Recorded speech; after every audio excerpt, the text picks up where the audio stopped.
Sir, nakapag-bail ka na? Ay, Sir Philip, sir, kumusta ka? Ayos lang. Ayos na. Sir, nakapag-bail ka? Magpipil pa lang. Mag-bail pala. Ba't ka nag-decision magpagupit, sir?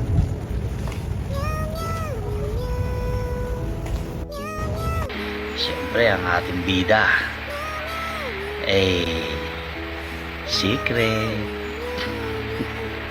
Malay nyo, bukas makasama nyo na. O kaya mamaya. Pwede na!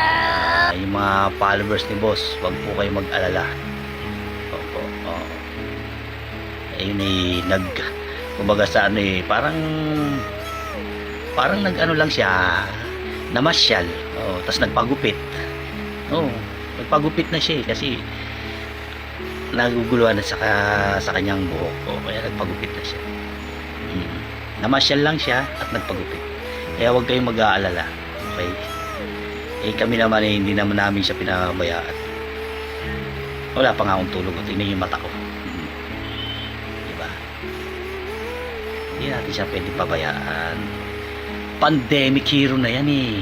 Hindi na mabubura yan. Kahit nga matulog ka, bangunguting ka, nandun na yan sa utak mo. Pandemic hero yan. Oo. Kahit sino sa inyo, aminin nyo man o hindi, nakatikim kayo ng pandemic hero na bigas.